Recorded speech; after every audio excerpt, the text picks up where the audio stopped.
Hi friends, ഞാൻ Alex Chalakkal, director bless academy Kottayam and bliss institute Sharjah. ഇന്ന് ഞാൻ നിങ്ങളുടെ മുമ്പിൽ, അതായത് ഫ്രഷർ നേഴ്സുമാരുടെ മുമ്പിൽ ഈ വീഡിയോ ചെയ്യുന്നത്, നിങ്ങളെ സംബന്ധിച്ചിടത്തോളം നിങ്ങൾക്ക് അറിയാമല്ലോ, എക്സ്പീരിയൻസ് ഇല്ലാതെ UAE MOH DHA എക്സാം എഴുതാനുള്ള ഓപ്പർച്യൂണിറ്റി കഴിഞ്ഞ 2 വർഷങ്ങളിലധികമായിട്ട് നമുക്കുണ്ട്. നൂറുകണക്കിന് ആയിരക്കണക്കിന് ഇതുപോലെ നേഴ്സുമാർ എക്സ്പീരിയൻസ് ഇല്ലാതെ എക്സാം എഴുതുകയും അതുപോലെ പ്ലേസ്മെൻറ്റ് നമ്മൾ അതായത് bless academy bliss institute through ഞങ്ങൾ ചെയ്തു കൊടുക്കുകയും ചെയ്തിട്ടുണ്ട്. ഇപ്പോൾ നിങ്ങളുടെ അറിവിലേക്ക് ഞാൻ ഒരു വിവരം നിങ്ങൾക്ക് പാസ് ചെയ്യുകയാണ്. കാരണം നമുക്ക് SHA, അതായത് ഷാർജ ഹെൽത്ത് അതോറിറ്റി എന്ന് പറയുന്ന ഒരു ഡിപ്പാർട്ട്മെൻറ്റ് പുതിയതായിട്ട് MOH DHA അതുപോലെ തന്നെ പുതിയതായിട്ട് ഷാർജയിലേക്ക് മാത്രം ഒരു ഡിപ്പാർട്ട്മെൻറ്റ് കഴിഞ്ഞ കുറേ വർഷങ്ങളായിട്ടുള്ളതാണ്. പക്ഷേ നിലവിൽ പ്രവർത്തനമൊന്നുമില്ലായിരുന്നു. ഇപ്പോഴാണത് സ്റ്റാർട്ട് ചെയ്തിരിക്കുന്നത്, കുറച്ച് നാളുകളായി, 2-3-4 മാസമായിട്ട്. ഇപ്പോൾ അത് നല്ല രീതിയിൽ വന്നിട്ടുണ്ട്. അപ്പം എന്താ ചെയ്യുന്നതെന്ന് വെച്ചാൽ, നമുക്ക് MOH DHA എഴുതിയ ക്യാൻഡിഡേറ്റ് ആരെങ്കിലും ഉണ്ടെങ്കിൽ, എലിജിബിലിറ്റി ഉള്ളവർ ഡയറക്റ്റ് ഷാർജയിൽ നിന്നൊരു ഓഫർ കിട്ടുവാണെങ്കിൽ നമുക്ക് ഈ എലിജിബിലിറ്റി ലെറ്റർ നമുക്ക് ഷാർജയിലേക്ക് ഉള്ള എലിജിബിലിറ്റി ആയിട്ട് കൺവേർട്ട് ചെയ്യാനുള്ള ഓപ്പർച്യൂണിറ്റിയാണ് തന്നേക്കുന്നത്. അതുപോലെ തന്നെ ഡയറക്റ്റ് നിങ്ങൾക്ക് ഇതുപോലെ പോയി എക്സാം എഴുതണമെന്നുണ്ടെങ്കിൽ അതിനുള്ള ഓപ്പർച്യൂണിറ്റിയും ഷാർജ ഗവൺമെൻറ് നമുക്ക് തരുന്നുണ്ട്. അതിന് ആദ്യം എന്താണെന്ന് വെച്ചാൽ, ചില വ്ളോഗേഴ്സ് അല്ലെങ്കിൽ ഇതുപോലെ അരയും മുറിയൊക്കെ പറയുന്ന കുറച്ച് വ്ളോഗേഴ്സ് ഉണ്ട്. അതായത് 2 വർഷത്തെ എക്സ്പീരിയൻസ് വേണം, അതായത് രജിസ്ട്രേഷൻ കഴിഞ്ഞുള്ള എക്സ്പീരിയൻസ് സെയിം സ്റ്റേറ്റൊക്കെ വേണം എന്ന് പറഞ്ഞ് കുറേ മിസ്ഗൈഡൻസ് ഇതുപോലുള്ള വ്ളോഗേഴ്സൊക്കെ കൊടുക്കുന്നത്. അതൊന്നും തെറ്റാണ്.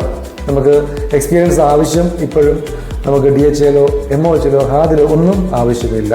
അപ്പോൾ നമുക്ക് എന്താണ് നമുക്ക് ആവശ്യമുള്ളതെന്ന് ഒരു മുന്നിൽ നിൽക്കുന്ന ഒരു ഏജൻസിയോട്, അതായത് അക്കാഡമിയോട് ചോദിച്ച് നിങ്ങൾ മനസ്സിലാക്കുക. അതല്ലാതെ ഒന്നും തൊടാതെ കുറച്ച് വ്യൂവേഴ്സിന് വേണ്ടി മാത്രം അതും ഇതുമൊക്കെ ചെയ്യുന്ന ഏതെങ്കിലും ഏജൻസിയെ കോൺടാക്ട് ചെയ്താൽ നിങ്ങൾക്ക് ഉള്ള ഒരു ഇൻഫർമേഷൻ കൂടെ തെറ്റായിട്ട് തന്നെ നിങ്ങൾക്ക് കിട്ടുകയുള്ളൂ. മനസ്സിലാകും. അപ്പോൾ എന്താണെന്ന് വെച്ചാൽ, നല്ല ലീഡിങ് ആയിട്ടുള്ള ഏജൻസികളുമായിട്ട് നിങ്ങൾ കോൺടാക്ട് ചെയ്യുക, നല്ല നല്ല ഇൻഫർമേഷൻസ് കളക്ട് ചെയ്യുക. അതാണ് നിങ്ങൾ ആദ്യം ചെയ്യണം. ബ്ലസ് അക്കാഡമിയെ സംബന്ധിച്ചിടത്തോളം നമ്മളൊരു അഡ്മിഷൻ എടുക്കാൻ ഞങ്ങൾക്ക് ഒരു ധൃതിയില്ല. അതായത് നമ്മുടെ സ്റ്റാഫ് ആണെങ്കിലും നമ്മൾ മാക്സിമം നമ്മൾ ഇൻഫർമേഷൻ പാസ് ചെയ്യുക, മിസ്ഗൈഡൻസ് കൊടുക്കാതിരിക്കുക.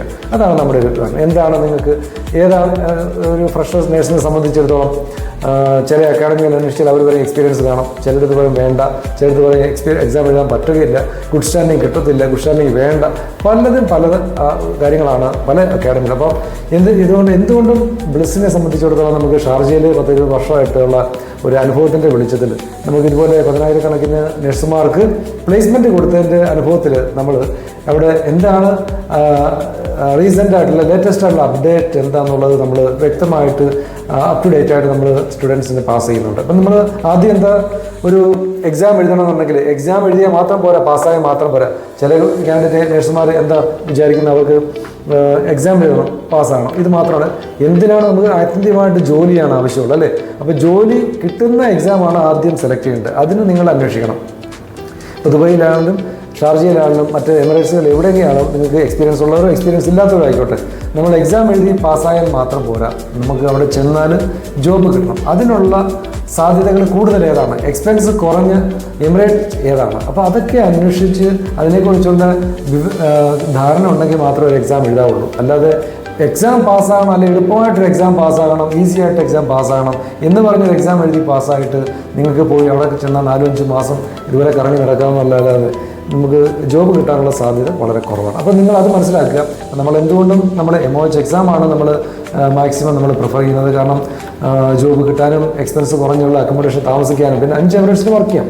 പിന്നെ SHA ഇപ്പോൾ ഷാർജയിൽ സ്റ്റാർട്ട് ചെയ്തുകൊണ്ട് നമുക്ക് ഈ എലിജിബിലിറ്റി അങ്ങോട്ട് കൺവേർട്ട് ചെയ്യാനുള്ള ഓപ്ഷൻ ഉണ്ട്. അപ്പോൾ എന്തുകൊണ്ടും നമ്മൾ ബ്ലിസ് അല്ല ബ്ലസ് അക്കാഡമി സജസ്റ്റ് ചെയ്യുന്നതിൽ പ്രിഫർ ചെയ്യുന്നത് എന്തുകൊണ്ടും MOH എക്സാം എഴുതാൻ വേണ്ടിയാണ്. ഓക്കെ. പിന്നെ ഞാൻ കുറേ വീഡിയോസ് ഇട്ടുണ്ട്. PCC വെരിഫിക്കേഷൻ വേണം, ഗുഡ് സ്റ്റാൻഡിങ് വേണം, BLS, ഇതൊക്കെ ആവശ്യമാണ്. അപ്പം നിങ്ങൾ ഏതെങ്കിലും അക്കാഡമി പോയി അവിടെ നല്ല പെർസെൻറ്റേജ് ഉണ്ട്, അല്ലെ എക്സാം പാസ്സാകുന്നുണ്ട്, ഇന്ന തരത്തിലുള്ള എക്സാം പാസ്സാകുന്നുണ്ടെന്ന് വെച്ച് ആൾക്കാർ പോയി ആ എക്സാം എഴുതി പാസ്സാകുക. പിന്നെ ദുബായിലോ അല്ലെ ഷാർജയിലോ വന്നിട്ട് ആഴ്ചകളും മാസങ്ങളുമായിട്ട് ജോബ് കിട്ടാതെ കറങ്ങി നടക്കുക. ഞങ്ങളെ വിളിക്കും. അവിടെ വരുമ്പോഴത്തേക്കും ഞങ്ങൾ ബ്ലിസ്സിൽ ഷാർജയിലുള്ള എൻ്റെ കൂടെ തന്നെ വരും. ഇതുപോലെ 4 മാസമായി 3 മാസമായി സാറേ നാട്ടിൽ നിന്ന് വന്നിട്ട് ജോബൊന്നും ആയിട്ടില്ല, നിങ്ങൾ എന്തെങ്കിലും ഹെൽപ്പ്, ഞങ്ങളൊരു ഹെൽപ്പും ചെയ്തില്ല. കാരണം നമുക്ക് ബ്ലിസ്സിൽ പഠിക്കുന്ന കാൻഡിഡേറ്റ് മാത്രമേ നമ്മൾ പ്ലേസ്മെൻറ്റ് അസിസ്റ്റൻസ് നമ്മൾ ചെയ്യുള്ളൂ. ഓക്കെ, എന്തുകൊണ്ട് നിങ്ങൾ ഒരു എക്സാം എഴുതാൻ മുമ്പ് നിങ്ങൾ ഇതുപോലെ അക്കാഡമിയെ സെലക്ട് ചെയ്യുക. നിങ്ങൾ ഏതെങ്കിലും തരത്തിൽ എക്സാം പാസ്സാകുക മാത്രമല്ല, നമുക്ക് ജോബ് കിട്ടാനുള്ള ഒരു ഹെൽപ്പ്, അതല്ല അതിൻ്റെ അസിസ്റ്റൻസ് നിങ്ങൾ ഏത് ഭാഗത്തുനിന്ന്, ഏത് അക്കാഡമിയുടെ ഭാഗത്തുനിന്ന് കിട്ടും. അങ്ങനെയുള്ള അക്കാഡമിയിൽ പഠിക്കുക. അപ്പോൾ A to Z കാര്യങ്ങളാണ് ബ്ലസ് അക്കാഡമി ചെയ്യുന്നത്. കാരണം നിങ്ങൾ എക്സാമിന് വന്നാൽ നിങ്ങളുടെ application, data flow, exam, class, അതുപോലെ തന്നെ നിങ്ങളുടെ ഗുഡ് സ്റ്റാൻഡിങ്, അറ്റസ്റ്റേഷൻ, BLS, പിന്നെ വിസ, ടിക്കറ്റ്, ഇതുപോലെ എല്ലാ കാര്യങ്ങളും, അക്കോമഡേഷൻ, ഇൻ്റർവ്യൂ അറേഞ്ച്മെൻറ്റ് എല്ലാം നമ്മൾ ബ്ലിസ് അക്കാഡമി അല്ലെങ്കിൽ ബ്ലിസ് ഇൻസ്റ്റിറ്റ്യൂട്ട് തന്നെയായിരിക്കും ചെയ്യുന്നത്. ഓക്കെ, അപ്പം കൊണ്ടുപോയിരിക്കുന്ന 100% ആൾക്കാർക്കും നമ്മൾ ബ്ലസ് അക്കാഡമി ജോബ് അസിസ്റ്റൻസ് ചെയ്ത് കൊടുത്തിട്ടുണ്ട്. ഷാർജയിലും അതെ എമിറേറ്റ്സിലെ ഏത് എമിറേറ്റ്സിലും നമ്മുടെ ബ്ലിസ്സിലെ അല്ല ബ്ലിസ്സിലെ കാൻഡിഡേറ്റ് ആയിരിക്കും വർക്ക് ചെയ്യുന്നത് നിങ്ങൾക്ക് കാണാൻ സാധിക്കുക. അപ്പോൾ എന്തുകൊണ്ട് നിങ്ങൾ ഒരു അഡ്മിഷൻ എടുക്കാൻ പോകുമ്പോൾ നിങ്ങൾ ആദ്യം തന്നെ ഏത് അക്കാഡമിയിൽ അല്ലെ അവർക്ക് എന്ത് നിങ്ങൾക്ക് സഹായിച്ചു, ഒരു ജോബാണെങ്കിൽ ആത്യന്തികമായിട്ട് ജോബാണെങ്കിൽ ആ ജോബിനെ അസിസ്റ്റ് ചെയ്യാൻ പറ്റുന്ന ഏത് അക്കാഡമി ഉണ്ട് എന്നുള്ളതിനെക്കുറിച്ച് നിങ്ങൾ അന്വേഷിക്കുക. പിന്നെ അതിൻ്റെ വിശ്വാസ്യത ഫേക്ക് ആണോ, അതല്ല എന്തെങ്കിലുമൊക്കെ തട്ടിപ്പോ വെട്ടിപ്പോ നടത്തിയിട്ടുണ്ടോ, അതല്ലാതെ നല്ല കാര്യങ്ങളുണ്ടോ എന്നുള്ള അന്വേഷിക്കുക. ഒരു അക്കാഡമിയെ കുറിച്ച് അല്ലെന്നുള്ള ഒരു അസിസ്റ്റൻസ് കിട്ടേണ്ട ഒരു മീഡിയേറ്ററെ കുറിച്ച് വ്യക്തമായിട്ട് നിങ്ങൾ അന്വേഷിക്കുക. അപ്പോൾ അന്വേഷിച്ചിട്ട് മാത്രമേ നിങ്ങൾ ജോയിൻ ചെയ്യാൻ പാടുള്ളൂ. അതല്ലാതെ ഒരു എക്സാം പാസ്സാകുക എന്ന തലത്തിലേക്ക് ഒതുങ്ങാൻ പാടില്ല. കാരണം വെച്ചാൽ നമുക്ക് എക്സാം അല്ല പ്രാധാന്യം, ജോബാണ് പ്രാധാന്യം. അപ്പം ജോബിന് പോകുമ്പോൾ എന്തൊക്കെയാണ് കാര്യങ്ങൾ ആവശ്യമുള്ളത്, എത്ര താമസം എടുക്കും, എത്ര സാലറിയാണ് കിട്ടുന്നത്, എവിടെയൊക്കെയാണ് ജോബ് കിട്ടുന്നത്, ഇതിനെക്കുറിച്ച് എല്ലാം വ്യക്തമായിട്ടൊരു ധാരണ ആദ്യം നിങ്ങൾക്ക് ഉണ്ടാകണം. എന്നിട്ട് മാത്രമേ ഏതെങ്കിലും ഒരു അക്കാഡമിയിൽ പോയി ജോയിൻ ചെയ്യാവുള്ളൂ.